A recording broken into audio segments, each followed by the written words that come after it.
ఆడారండి.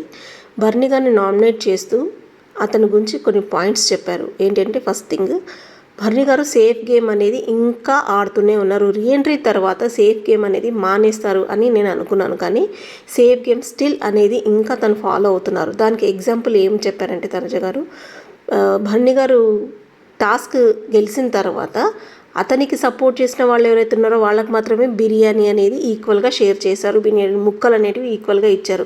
మిగిలిన వాళ్ళకి ఆ చికెన్ పీసెస్ అనేటివి ఇవ్వలేదు. సో ఇక్కడ సేఫ్గా ఆడారు అని తను చెప్పారనమాట.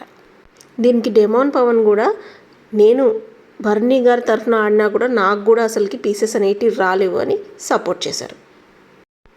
సెకండ్ పాయింట్ ఏం చెప్పారు తనుజ గారు అంటే, తనుజ అండ్ దివ్య ఇద్దరు ఆపోజిట్ డయాస్ పైన నుంచినప్పుడు సపోర్ట్ గేమ్లో బర్నీ గారు ఇద్దరికీ సపోర్ట్ చేయకుండా సేఫ్ గేమ్ ఆడారు. అంటే దీంట్లో బర్నీ గారు ఏం చేశారు, నాకు దివ్య సపోర్ట్ చేసింది కాబట్టి టాస్క్లో నేను దివ్యకి సపోర్ట్ చేస్తాను అని చెప్పి తనుజ గారికి ఎక్స్ప్లెనేషన్ ఇచ్చారు. ఎక్స్ప్లెనేషన్ ఇస్తూ అక్కడ మిడిల్లోనే ఉండిపోయారు. దాని తర్వాత తనుజ డ్యాన్స్ చేస్తూ కంటిన్యూ చేశారు. కానీ బర్నీ గారు అటు దివ్య సైడ్ వెళ్లకుండా ఇటు తనుజ సైడ్ వెళ్లకుండా మధ్యలోనే ఉండిపోయి సేఫ్ గేమ్ ఆడారు అని ఇంకో పాయింట్ ఇస్తుంది. ఈ పాయింట్ కూడా చాలా బాగుంది. ఈ థర్డ్ పాయింట్ అండి, ఇది అల్టిమేట్.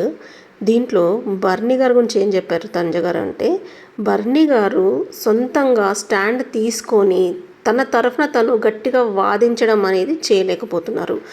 తన తరఫున ఎవరో ఒకరు ఎవ్రీ టైం, అంటే మోస్ట్లీ దివ్యని పాయింట్అవుట్ చేస్తూ చెప్పారు, ఇంకొకరు సపోర్ట్ తీసుకొని తన తరఫున వకాలతో పుచ్చుకొని మాట్లాడుతున్నారు. కానీ బర్నీ గారు సెల్ఫ్గా తనకు సంబంధించి విషయాలు ఏవైనా కూడా క్లియర్గా చెప్పి డిస్కషన్ అనేది చేయలేకపోతున్నారు అని చెప్పారు. ఇది మాత్రం పర్ఫెక్ట్ అండి. ఎందుకంటే బర్నీ గారు రియల్గా సెల్ఫ్ స్టాండ్ అనేది తీసుకోవట్లేదు. సెల్ఫ్ స్టాండ్ అంటే తన తరఫున ఏదైనా డిస్కషన్ వచ్చినప్పుడు ఆ డిస్కషన్లో మాత్రము చాలా గట్టిగా వాదిస్తున్నారు అని మాత్రం అనిపించట్లేదు.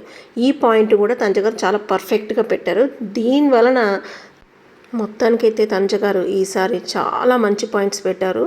ఎవరెవరినైతే నామినేట్ చేస్తున్నారో వాళ్ళకి సంబంధించి ఈమెను కూడా నామినేట్ చేశారు. దీనివలన తనుజ గారి ఓటింగ్ ఈ వీక్ పీక్స్లోకి వెళ్ళిపోతుంది. అది మాత్రం డెఫినెట్.